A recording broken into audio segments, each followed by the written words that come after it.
Yes. Are we live? Now Okay, we're live. great. Hi. Welcome, everyone. It's Daisy and Roy. I dragged Daisy in again. Okay. And we're going to talk about these great Studio Pro table lamp kits. And so we thought it was my idea to start out in the dark because I wanted you guys to see how great the lamp looks lit up. And this is a design that Daisy did, right? I'm pretty sure, right? I made it all up by myself. All by your little self. That's great. And but it's really fun. It looks really wintry, I think, right? It's got a really nice kind of snowy, cold-looking thing. So That was the goal, so right. good. So, well, we started out in the dark just because I wanted to see the lamp, but I think probably Kaylee, I don't mind it being in the dark, but Kaylee will probably turn the lights on. So, well, thanks for joining us today. And I just want to start out real quick to, if you guys can see the shirt that I'm wearing. I just got back from a conference last week in Kansas City, Missouri. It's the SGAA, which is the Stained Glass Association of America. And so there's an organization they've been around for like 120 years, promoting stained glass. And they do it from they're really consider themselves a professional trade organization. So, I know one of the things that they did one time was they actually went to Congress when they were talking about taking lead out of solder and out of lead came, right? Which is a pretty big deal for people that do stained glass. Yeah. And then so because they're a trade association, they can actually get in front of Congress. And so they did that to talk them into saying, hey, this industry needs it. But they do a lot of other things. I mean, they're a great way of just promoting stained glass and artists and studios. They do a lot of education stuff. And I was there talking with a bunch of stained glass people. It was a lot of fun being around like-minded people for a few days. If you're interested, you can find them. It's stainedglass.org is their website. Delphi is a sponsor sometimes on the things that they're doing, and we like to kind of all work together, right, and promote stained glass. So that's my little spiel. Now we can talk about what Daisy gets to do. So Okay. So this is what's really nice about this table lamp kit is it pretty much is what you see here, right? So it's the lamp base. It's this table. It's this frame, which I'm going to take off here in a second because we're going to show you how everything goes together. Yeah. Here's the box real quick. Yeah, and I think it comes with some patterns, right? It comes with the blank template, so you can make your own. Oh yes. Pattern. So all those lines on there, I drew on. So. But these will be on our website by the end of the week. I thought you could go to Diamond Tech Crafts and get some patterns. Maybe I thought I read that on the box, but maybe not. Anyways, but we got Daisy's pattern, so that's probably we like that even better. But so Daisy has one that we did out of stained glass, out of Oceanside, which happens to be all fusible, right? We were noticing that a little bit later. This is one that I did using Daisy's pattern. But I fused the panel instead of doing stained glass. So if you're a fuser, this was mainly, it's almost all the Delphi Superior glass. I did, which is a 90 COE for those of you that are familiar with that. I did use some bullseye, use the pale amber in here as a bullseye. And I did use a clear base on the bottom. That's a thin because Daisy was like, our concern was maybe the glass, at a 1/4 inch thick, right? When the glass is fused, that maybe it'd be too thick, and you'll see how the glass goes in there. And so our concern was maybe it might be too thick to fit into the frame. I think it might have worked, but anyways, we went with a thin base just to kind of keep the thickness down a tiny bit. So we have one. Daisy's got one almost completely done, and then she has this one here that's kind of cut out. And I thought, I actually asked her to not foil everything, so we could do a little bit of that online because I don't always know. We assume that everybody watching us knows what we're talking about, but a lot of times, what happens when you assume. So if you have questions, feel free to reach out to us. You can always message us, down below, or you can get us on, all those social media places. I totally don't remember. Instagram, or you can always email us, Facebook at delphiglass.com. Did I? Nailed it. What did I miss? Did I get them all? Sweet. You did. Nice. Yeah, we're in a different room, too, for those of you that watch us. Sans the cheat sheet. Yeah, I don't have my little cheat sheet, so we're All right. Well. So you were going to talk a little bit about how you made it, I guess, and then the foiling process for those of you that... Yeah, so I was asked to make a pattern inspired by Frank Lloyd Wright. So people know who that is. He does a lot of geometric very straight line stuff. So kind of looked up, stained glass panels that were, his and stuff like that, and kind of took inspiration from it and came up with this. So it is kind of close to one that I found, but kind of tweaked it a little bit to simplify it, to make it a little less tedious and challenging to cut out. Some of those, if you're familiar with that prairie style, or Yeah. sometimes the arts and crafts style, they'll call it, right? It's they can get really complicated, right? So Yes. no, I think you did a great job of interpreting one of his. So it's a really nice design. So I kind of took the color palette from that as well. So didn't have to really come up with that, but I do like this this color palette. Kind of a little bit of green, a little bit of blue, a lot of ambers. But a lot of geometric straight lines that kind of gives like an overlapped Sorry, I didn't mean to feel, step on you. So, but you could substitute, right? Obviously, I mean, these colors, I'm sure that Kaylee will probably let you know which glass we use specifically, but you could substitute other colors in here easily, right, to go in there. You could do the entire thing in amber, or you could adjust the blues or greens to something a little more you're liking. Some people like to want to put red in it for some reason, but so you could do that. And one thing I found sort of interesting too, so if we're looking at just this one panel, it wasn't a ton of glass, was it, really, for this one panel? Each color was cut from an Oceanside Small, which is an 8x8 here. So The same with the big pieces here? So each one of those, yes, because I did cut out 2 of them. So I technically had 2 smalls of this kind of white and amber color, but that got 2 panels cut out. So all of these pieces were cut out of 2 Yeah, because you can't just flip color. it. Yeah. I mean, you could do this, right, and get a piece cut like this, but the problem here is that that's the front of the glass, that's the back of the glass. So when you cut 2 out of a small, you get 2 lefts or you get 2 rights. Yep. So Which worked well for your purposes. Yeah, for us, we're making 2 panels, right? Yeah. So, but if you wanted to Oh, gosh, I messed up the pattern. cut 4 panels in this pattern, I think you would only need those like 2 additional smalls of this, so 4 total, to get everything, because I had plenty of all the other colors left over to cut more of it. So nice, easy, simple, can kind of use minimal glass and not have to keep buying a ton of it and everything like that. So yeah, that was real conservative use of glass, right? I mean, also helps a lot of it's geometric, so Yes. there's not a lot of waste. Cut a lot of strips and then kind of cut those apart to make your pieces. So Nice. simple construction and cutting. And then you, well, if you saw the panel real quickly that Daisy has over there, you can look at the solder lines and you can see how delicate the solder lines are. So Daisy is known around here for her delicate solder lines, and so a lot of that has to do with the foil, right? Yes. So I used 3/16 foil. I used black back because, as you can see, they put black patina on my solder lines. I just think it looks a little bit cleaner, and it really makes everything kind of pop. So all those colors, it kind of gives a good contrast. While we're on that topic, can you lift up that one foiled piece? Because you can see why you chose black since you're patinaing it.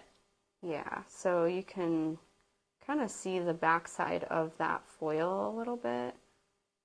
That's why the backing should match your finish. Yeah, if it was silver, you would see this shiny silver color. The copper might not be so horribly noticed because it's amber, but still, I'm with you. I try to, if I'm going to patina it or however you're going to treat the solder, if you're leaving it silver, then I just always use a silver back. But, yeah, good. Yeah. Well, I think the other reason why you thought about using the black, it does help really show off the colors. It tends to look a little bit more like a Frank Lloyd Wright style, but also the base is nice and dark. Yep. So it kind of fits in, I think, with the look of the base. Yeah, and I considered doing copper patina as well, just because the base is kind of like a bronzy, like coppery brown color, so it's not totally black. But the black patina, it's not like you painted it with the blackest black paint or anything like that. So it still fits, and definitely paired with the ambers kind of pulls some of that. Yeah, I think you're going to show too a little bit later. We're going to show you how the sheet patinas. So. Yeah. But yeah, you want to just foil a piece and show them? So did you say what size of foil you used? Did I miss that part? Was 3/16. Oh, okay. Yeah. I was standing right here listening, I think, but maybe not. Oh, and you got this handy dandy. Look at it. We got our foil dispenser here. So there's different size like slots for different widths of foil. So I have my 3/16 here. This is a 1/4 inch, and this is a 3/8. So have enough room for everything that you can unraveling. have. Well, I can tell you, it's a great way of organizing the foil. I mean, we all know, right? If you're working with foil, if you just use it kind of loose, it can get like just out of control, right? So I know I love those things. Yeah, and there's a handy little slot here that you can feed your foil through, and it keeps it nice and neat. There are also markings on there that really? show which foil fits in which slot. I don't know if you can see those. Yeah, it's kind of hard to see. It's the same color. I did not know that. Yeah. Wow. So you can have one Learn of each. something new every day. So. Well, and let's also share kind of our tip here. So we have 3. One for copperback, one for silverback, and one for blackback. Yep. And then we just label it. Yep, we just label them, right? So then, all these are going to be blackback, or all those are going to be, silverback or whatever. But so if you use a lot of different sizes or different backings for your projects and stuff like that, it might be worth it to, pick up a few of these so that you can kind of keep them separated like that. And then you can just write right on there, like silver, black, copper. That way you're not having to open up your foil and try and guess what it is all the time. Yeah. figure out what you have and things like that. We just write down with a Sharpie or something on the front. So you said 3/16, right? So Yes. For those of you that might not know, though, we have a size that we call a standard size, right? So that's like 7/32. Is that? That's So right. you're going a little narrower. Yes. Which is the challenge there. Obviously, is you have to center the foil, and the narrower you go, the little bit more of a challenge that can be. But not for Daisy. Well, I try. All right. I know I was watching all you the other day. You and I do it very similar, right? So I always hold it so that I can see the coating, because that's what I'm setting my glass on, and I can make sure I can just set it on there right in the center. So just hold it, and then I can set that whole edge down all at once. Oh, you have scissors. Yes. Okay. Oh gosh, your arm was blocking them. I couldn't see them. I was going to go grab you there. Can't see through my arm? No. Oh. And then I can just cut that like that. And then it's nice and wrapped around there. Press that So you use your down. fingers for crimping, but Yes. right? We do have tools. I mean, there's tools for doing this. There's even tools to help you center it if you're having problems with that. I know when I'm teaching classes, I always recommend that people just try doing it by hand. You might find that I find it faster sometimes just doing it by hand, because you can kind of adjust as you go. If your glass is a little, uneven thickness or wavy, some of the hand foilers sometimes don't always do that. But it's really just whatever feels comfortable or helps you to get it somewhat centered. Doesn't need to be perfect. So usually before I go ahead and burnish and flatten down that foil nice and flat, I will actually look at it, and I can see that I can't really see that back side at all. So I can flip it over, and I can't really see the back side of the foil at all. So that tells me that it's nice and even, and I don't have to rip that off and refoil it or anything like that. So I can just burnish. Then you can do a final burnishing just to make sure that the foil is, adhered well to the glass. And it's, as you can see, it doesn't need to be, you don't need to spend 10 minutes on each one. Trying to get people in class sometimes they're like, think it needs to be, Yeah. just so it's not sticking up anywhere, laying nice and smooth. Yep. Sometimes the edge is a little wrinkly. Well, you only have like 27 more pieces to go. How many pieces are in this pattern? Do you know? 40. 40. All right. So there are 38 then. So we're just going to wait here until she gets it done, people. So this will be. Kaylee did this one, so. Oh, hey, you did? I did. It's a really narrow foil. I did. Wow. It was, That's nice. it was super nice. And yeah. All right. How's that being nice if you forced her to do it? I didn't Oh, actually. she I volunteered? offered. I needed a Nice. photo. Oh, good, good. And then I took the photo for her, so. It's Right. true. So And never wonder, a lot of our photos are all done in-house. So then you would, obviously, we're not going to foil Yeah. every piece, right? I mean, I know that sounds super exciting. I mean, it'd be fun to kind of come back in a couple hours while we're still doing it. But It's done on a time lapse, yeah, so it goes exactly. super That's fast. right. What about the time lapse? Yeah. So, so we have another one that's almost completely finished, and Yes. I asked Daisy. She was like so efficient. If she could rein it in a bit and not solder all the pieces together, because I thought it would be nice if you wanted to see her solder some of the pieces on there. Remove that. So it's flat. So she left these few pieces here. I did. And again, you can see the nice kind of delicate sort of soldering lines that she has. We're using a Hakko iron today, the 601, right? Yes. Yeah, nice one. Whatever that number is. That's not sure. Yeah. What is it? What does that mean? It's their 601st version of their soldering iron. I'm not sure. Right. Makes sense. Well, I worked here a while. We used to carry a Hakko 456, so that's what makes me think maybe it is just something There you go. as they get better at it. All right. Can you talk Oh yeah, about the this is layout great. Yeah, show the blocks? layout blocks, because Yeah. I thought that was so. A lot of times, you know, especially when you're doing these geometric patterns, or this has a very distinct kind of trapezoid shape, and you know it has to fit inside the frame, right? So there's not a lot of room for error. Yeah. So one great way of doing that is using these layout blocks, where you can keep everything precisely where it needs to be. So when doing these panel lamp patterns, I tend to have a nice long one at the very bottom. That makes sure that my bottom edge is nice and straight and everything, nothing's kind of wonky or uneven. I can have a shorter one at the top here, so that keeps everything nice and tight. And then just two longer ones that can just kind of press up against those sides, just so nothing kind of shifts to the side at all. So we sell the layout blocks in different sizes, different lengths, right? So you can buy a pack of 12-inch or 6-inch or whatever. I thought you were going to use a hammer. I'm one of them. All right, so then we have these metal push pins. We recommend metal push pins because they're not going to melt if you accidentally touch them with your soldering iron, or if you have them on your piece for an extended amount of time and you're working with those, touching everything that's getting hot. And sometimes they can be a little bit hard to push in. Yeah, push in with your thumb, I agree. Well, especially the board we're working on. Let me just talk about that real quick. So we're working on, it's called a Homasote board. It's Homasote. I think it was a board that, when I was reading about it, they use it for a sound deadening surface, or sometimes it's used as an insulating material.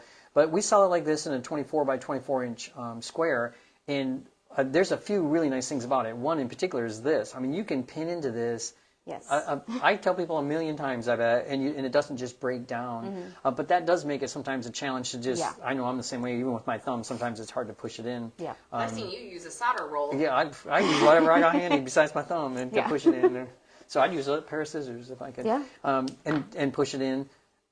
The other thing is that you're going to see she's going to solder on it. So what's really nice about the board is if you drip solder on it or even lay the soldering iron on it, it won't just burst into flames. Yeah. You might get a little you can see some little burn marks here or there, but mainly like it's because we're but putting those handy hangers on there.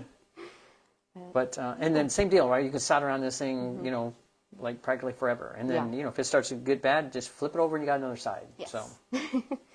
All right. So if you do a lot of stained glass, or you do lead, or if you just want to have one of these glazing hammers handy, it is pretty handy for, you know, hammering in push pins. Sometimes I'll use it if I have like zinc cane that just needs a little bit of convincing. You can kind of lightly tap and it'll... Oh, to like put it up on the end? Yeah. Oh, that's a great idea. And it's rubber on one end, Yes. you know, so it does have, and then plastic, like a hard plastic on the other. So the rubber does give you this little kind of more of a cushion sort of a tap when you're tapping on glass. I know sometimes people are like, you're tapping on glass with a hammer, but...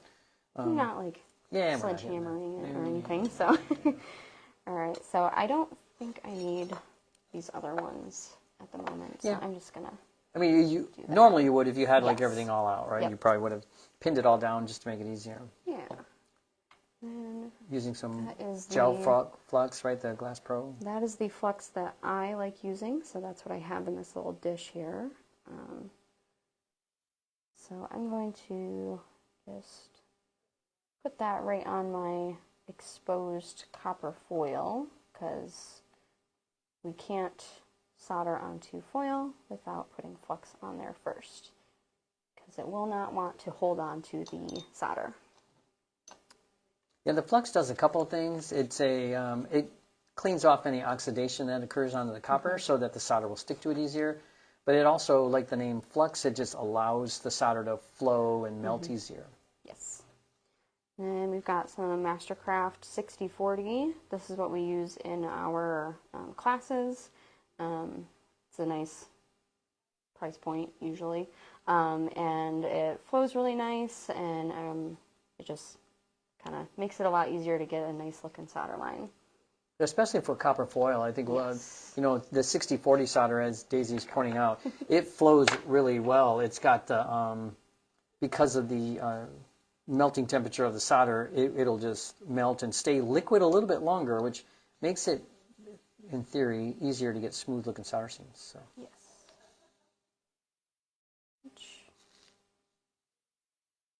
So one thing, Daisy's been soldering for a little while, and so she sometimes makes this look super easy. Sometimes. Always. Yeah. I called her a soldering savant today, is what I tend to just kind of grab little bits at a time. I know some people will kind of follow their soldering iron tip. Sometimes the coordination just is not there. So I do what works best for me. So Yeah, I'm gonna follow this. I'm gonna feed solder in. But what I like about your technique is that it's a great way of not applying too much solder. Which I know beginners a lot of times just as they're soldering, they're just feeding in solder the whole time, and you can always add a little bit more. Like Daisy did, she had to go back a couple spots she thought looked a little flat. So what we're looking for is a nice kind of rounded seam of solder. Sometimes they refer to it as a bead of solder. And again, normally, you would solder the whole thing together and then patina the whole thing. But we just, because we're trying to do it all in a short amount of time, that Daisy did a lot of it beforehand. So. And there's this first side, but don't forget about the back side. So you have to solder the back side? You do. Man. So anywhere that there is exposed copper foil, you have to cover it with solder.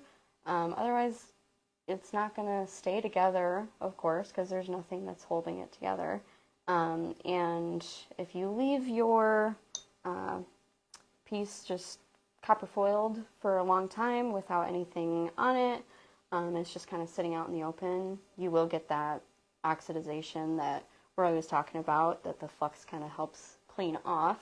So it might be a little more challenging to solder your piece together if it's been sitting for a while, but it's not impossible. Not impossible. No, one of the nice things I told you, I just came back from this conference, and so they talk about doing restoration work or repair work, and so they're talking about having to work with old solder or old lead cames, and how do you like resolder them, and it's a challenge, but it can be done.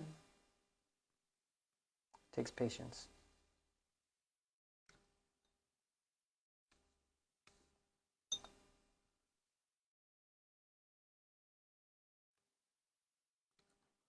Got something going on there. Yet sometimes there's something on the glass, right, that it just wants the solder wants to kind of stick to. But a little flux usually fixes that. I always tell people flux is your friend. Yes.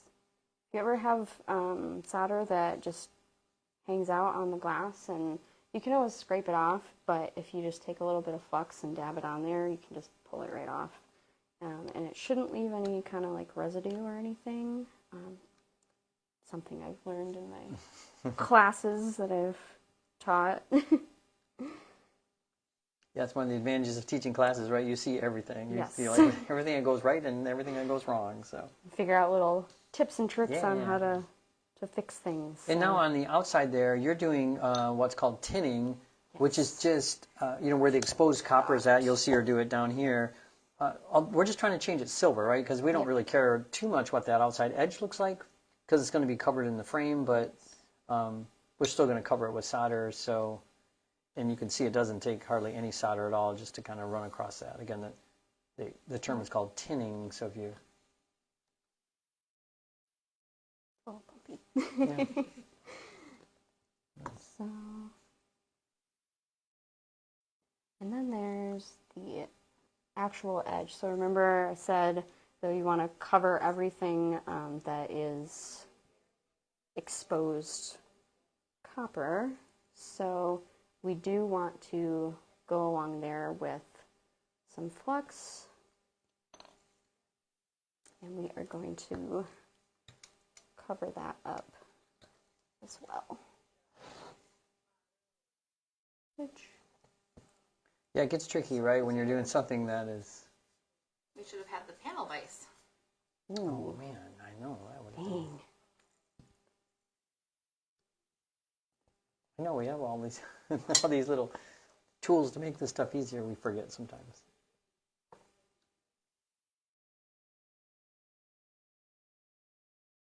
Okay, Roy, I know you Nice. share this in our Zoom class as well, but Yeah. because you do see the smoke coming off, do you want to explain what's going on there? Yeah, so great question. Because for those of you that may not be familiar with soldering, so we are not breathing in any lead fumes or vapors. So the smoke coming off is the flux burning off. And I'm sure it's probably not the greatest, but I read something about it all the other day that said that they said where it really is a problem is for people that have, some kind of breathing issues. So if you have asthma or some other of those kind of conditions that might bother you, we usually recommend that you work in a well-ventilated room. The other thing we also sell is a smoke absorber, that little square one, which is in our other classroom with that. I didn't bring that in either. But one way of minimizing some of that smoking is by using gel fluxes. They tend to not smoke as much. The other thing is we try to minimize the amount of flux we're putting on the panel if we can. Is that Perfect. Did I cover that? All right. I think everything is... That's it. Wow, Yeah. Nice. We didn't grab paper towels, Oh, did we we? talked about it, didn't we? I'll go grab some. Okay. All right. While Roy is grabbing that, I will show your other, the other panel side. Yeah. Did you like soldering come over?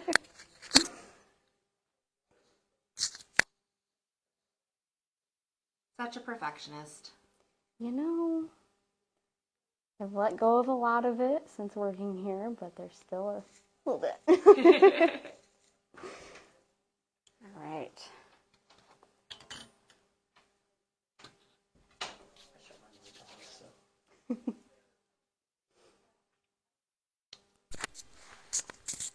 All right. Alright, so this is the flux we're using today, or the patina, excuse me. Oh, you got to clean up this. Yes. Oh, sorry. So we are using Quick Clean because we don't need a sink or anything like that. So comes in this very convenient spray bottle, and I can just spray that right where I have all my flux because I want to make sure I clean that off so it doesn't, cause any issues for my solder later on because flux is actually an acid because it's designed to clean the metal. So it's got to do that somehow. So I don't really want to leave that sitting on my piece for forever. Yeah, so if you're doing stained glass and you notice like a day or sometimes even longer, you might see some white kind of crusty stuff in the corners coming. that is from the flux not being neutralized. That's how I kind of referred to it, right? So not only do you have to clean it, so again, just using soap doesn't do it. We need to use, as Daisy pointed out, the flux is an acid, so we have to neutralize that. So we need something that's a base, some real simple chemistry. We sell a couple of different cleaners that both work great. And as Daisy pointed out, I'm with you. What's really nice about this quick clean is if you don't have access to water, where you have to rinse it, which the other cleaner does, or maybe it's a big panel and you can't, pick it up and stick it in your bathtub or something, then you can just spray it off. Or what works great is for what Daisy's doing too, where she has most of it done, right? And so she only has this little area, so there's no real reason to go get the whole thing all wet and all that. You just need to clean this one little spot. And that quick clean does a real nice job of neutralizing the flux. Yes. All right. Nice, good job. And it makes it nice and shiny too. So. Yeah, so you could leave it silver, right, if you like that look. Yeah. I mean, obviously the panel that Daisy did here, she left it, in the silver color, which we thought fit, sort of the theme of the kind of wintry, sort of cold-looking kind of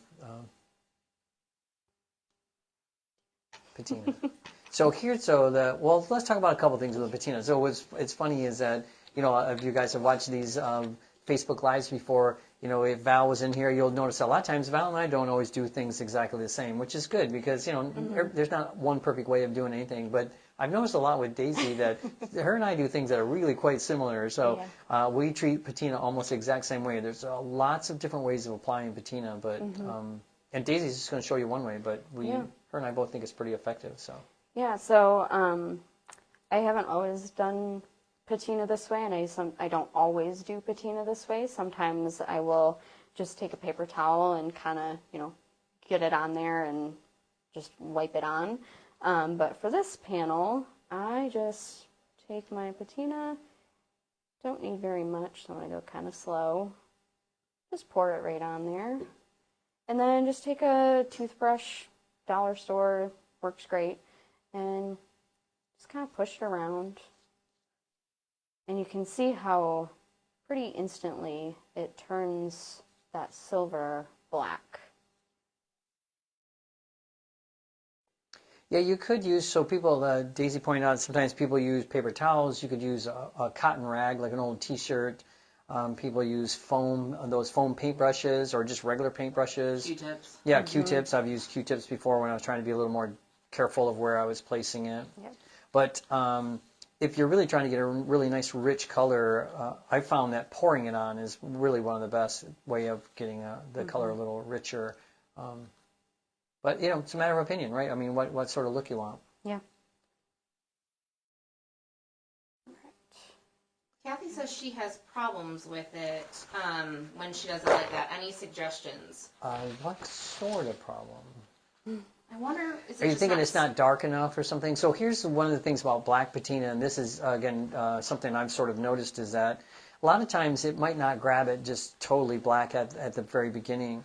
One of the things that I will do is, you can see Daisy's kind of cleaning up here and wiping it off a little bit.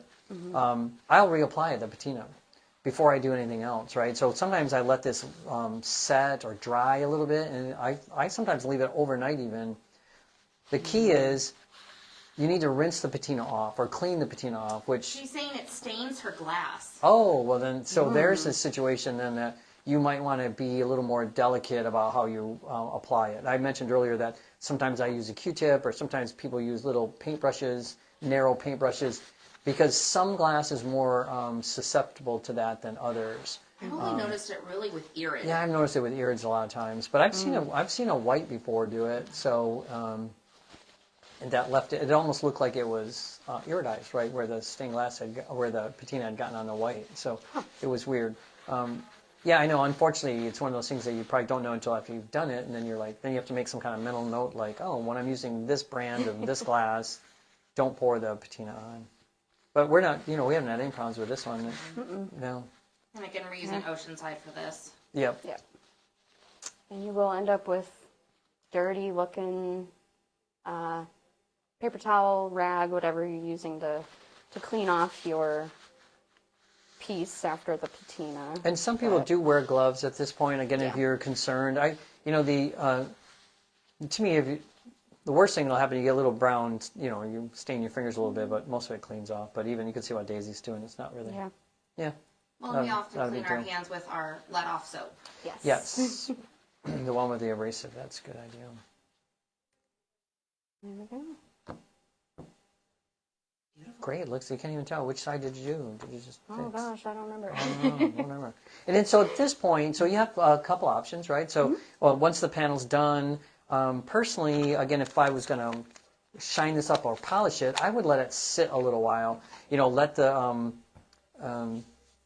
the term, well, I took metal sculpture in college, and so we used to say, let the patina bite into the metal, right? So it really kind of grabs on and reacts with the surface of the metal. And so we would let it sit for a little while. I usually do that with these, especially black. I'll let it sit a little while, even like a couple hours. And like I said, the most I've done is like overnight. And then you could polish them if you want it to look shiny. You'll notice that this has more of a satin finish to it, or sometimes it's slightly maybe on the dull side, not horribly dull, but we kind of like the look, or Daisy did, thought that looked pretty good. So her plan wasn't to do anything to it, but you could polish it. Yes. And polishing it involves using a wax, which is what this finishing compound is. We sell I think 3 different brands that all work great. So. And then you would just like waxing a car, you would kind of wax it on and buff it off as you go, and then the seams will stay nice and shiny. It stops oxidation over time is what it really, really does. But I know you say that you leave the patina sitting on for a while. Even when I do use polish, I pretty much do the same amount of time. I'll just get it on there and then wipe it off, and then once it's all off of there, I'll just go right into polishing it. But doing it in that kind of short amount of time, you don't necessarily get full-on black lines. It kind of is more of a pewter or a gunmetal finish, which I tend to like that.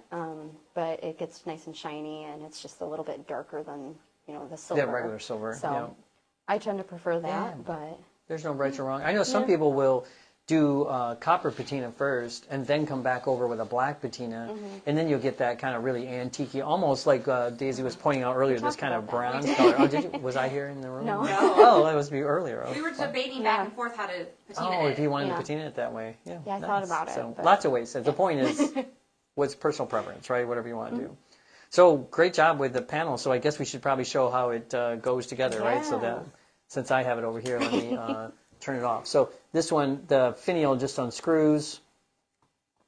There is this little decorative plate on the top that I'll pull off. So it takes a minute. It's nice long threaded piece.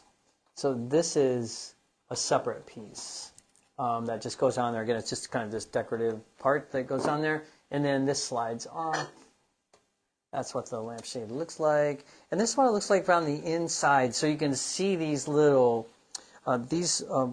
bars is what's holding all the panels in. So I'm just going to unscrew this one. I see that I left the screws in that other one. We just took the one panel out because we thought it'd be faster, I guess. I don't know. And then I left the screws in there. So I don't know if we really mentioned beforehand, but when we're doing these lamps, you can see that this one that Daisy did, all 4 panels are pretty decorative. I know they're a slightly different pattern in 2 of them, right? So you kind of repeated. But when we were doing this one, it was so complicated that we thought maybe it might look a little more interesting if 2 of the sides were slightly different. And so that's where this came in place. So you can see Daisy kind of made this as a companion piece to this one. Similar design, right? Certainly the same glass here. It's this Oceanside amber and white mix. So I think we were going to put 2 in. Is that what we said we were going to do? Wow. So I guess I better get to work. What am I doing? Well, the great thing about this lamp, too, is you can change it out. It's not a one-and-done sort of situation. That's the best thing about it, right? Yeah, I agree. So you could do something seasonal, right? or you change the color of the pillows on your couch and you need to match the lamp to it. So I'm making a joke. So 'cause we hear that a lot around here. People are. It's kind of hard to match some of these pillows. Or you do a fused lamp, and then you switch it to a stained Yeah, glass or, lamp. exactly. You could do a fused one and do it to that. So let me. Oh, I gotta do all the. So simple, right? Oh, so there's a little tab here. You just have to be a little careful because it bends in, right? And then there's a lip here. So if you come in this way and then stick it up into the lip, and then this little tab you just kind of fold over slightly, and then that kind of that holds it in place, right? And then we're going to do the same thing on this one. I think I already did. I bend that out already or no? Turn around. I got to turn it around because that was the front of the. I should have known that. I didn't know that. I didn't make the panel, so. But Daisy's particular. So one of our concerns is we made the fuse piece, and we were thought that might be too thick. I think I said that earlier, right? About fitting in. So you can see why we were thinking about that, right? So we have to put it in there too. I'm sorry. The fused one in. Oh, why not? That's another set of screws, huh? Yeah, that's right. How long is this video going to be? It's like 4 hours of me trying to get the. It's nice to see the differences. I agree.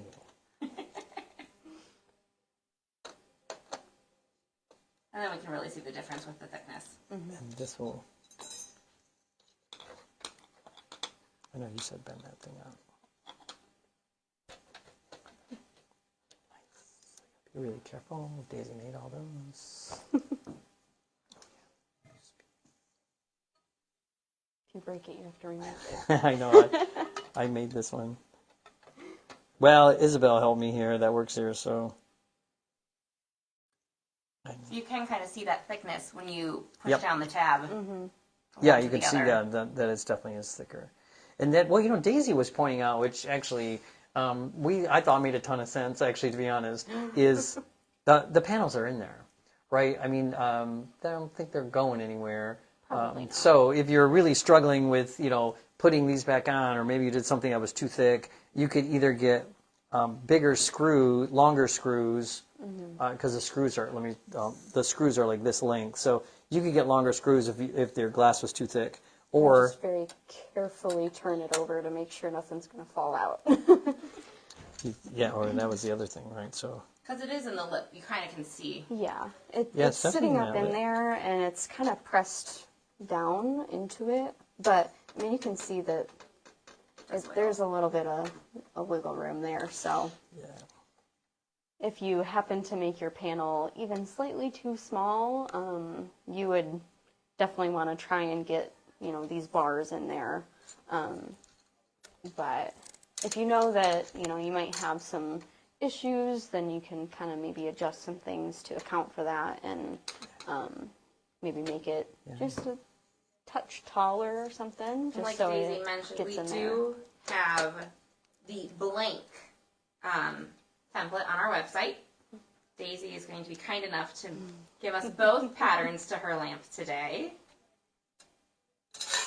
So, I love it. yeah, I was having a problem with this earlier, to be honest. So it was just it's tricky sometimes trying to find exactly where the hole is at, but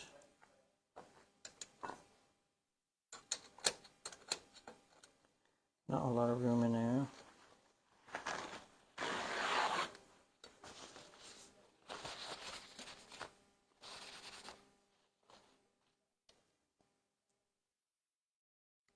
One of our most fascinating videos. I know. Oh my gosh, isn't it?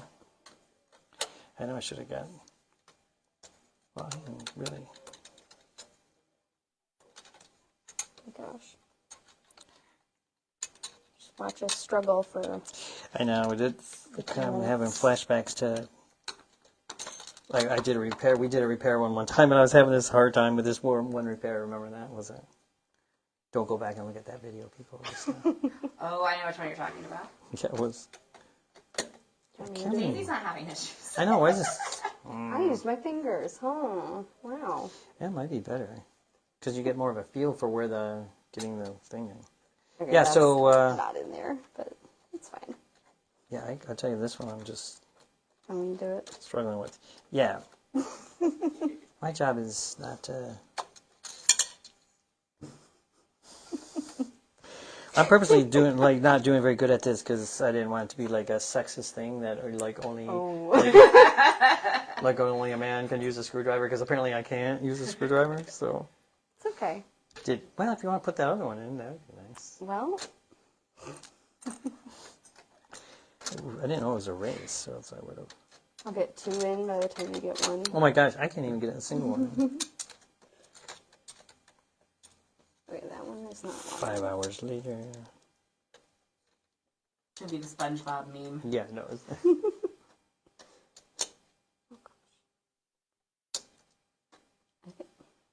I don't know about this fused one here.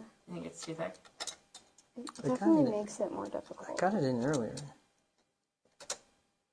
I know you guys are. I did get these in earlier, so that's what's It's I found possible. interesting. Yeah, even the fused one, I had it in, but anyways, you can see that. Well, here, let's try flipping it over then, and we'll just... Yeah. Oh, there we go. Yeah. So anyway, it's just a little bit of perseverance, I guess, is what it takes, right? So. It's harder to put it back together than it is to make the panel. I'll say. Yeah, I don't know what's going on. Anyway, so those two I just put in without once I figured it out. Once I figured out how to use the screwdriver. Put that one in because the screws hold this. So we're just going to leave it at that. Oh. So I got that. we just need that one corner and then we should be all right. Oh, I was going to lay it down so I thought, oh, that doesn't work because it slides right out of place, doesn't it? Yeah. Yeah, so you really got to do them this way. Yeah. So that'll at least have one holding it. I hear you. It's fine. It's in there. Kind of. It's not quite. Well, the other thing that you did mention, though, too, Daisy said earlier, if you're really struggling or you want something a little more permanent, you could use silicone, right? You could just put a couple of little dabs of silicone here or there and hold it in place. I wouldn't put like a big bead of silicone. There's no really reason to do that. In case you do want to take it out, then you would just cut the silicone, right? And then maybe it was just those other screws I had over there or something, because this one seems Could be. a little easier. Or not. I said that after I got that one.